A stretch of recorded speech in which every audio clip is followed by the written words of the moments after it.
Arrowhead play of the game, Dalton connect, the drive, and the dunk.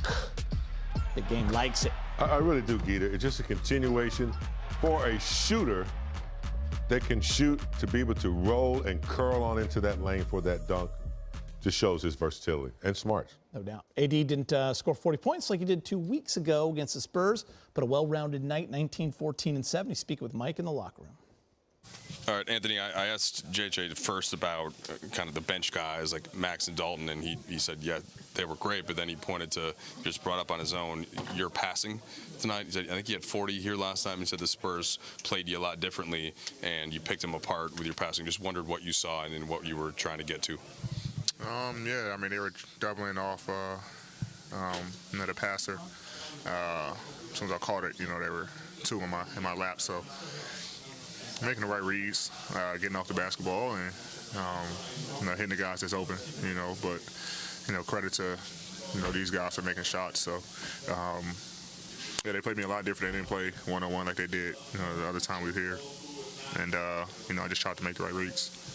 Then getting back to some of those role players and Max, D'Lo, and even Dalton kind of stepping into the starting lineup. What did you see from some of the support crew tonight? Played their ass off. Dalton, big shots. We do what we do. Max, Chrissy was unbelievable.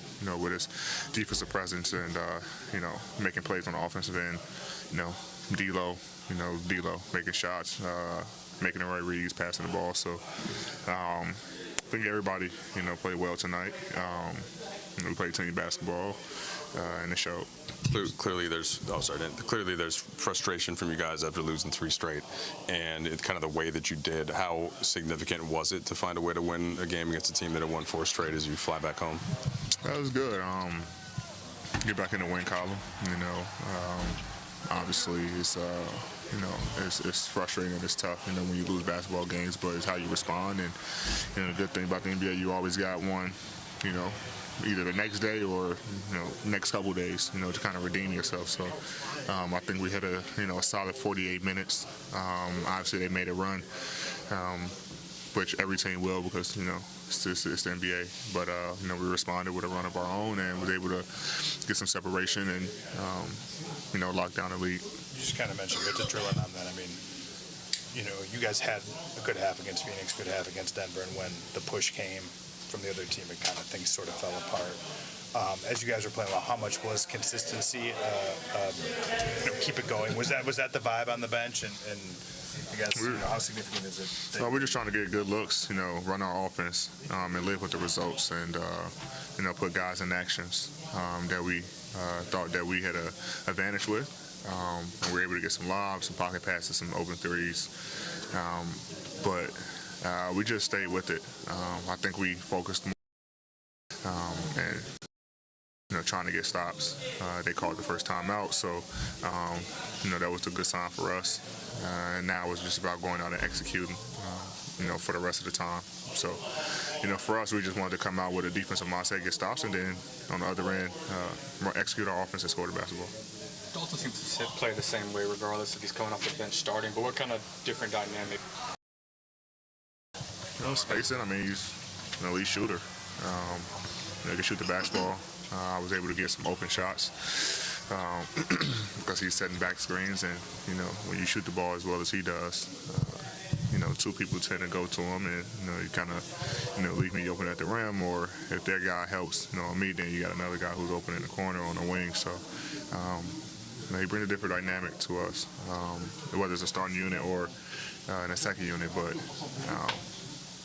Specifically with that starting unit, he creates that spacing for us, and when we swing it to him, he's going to knock down a shot.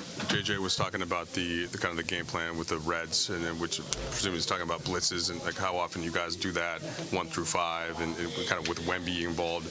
What does that take? And what's your role in that, and how much communication do you have to do there?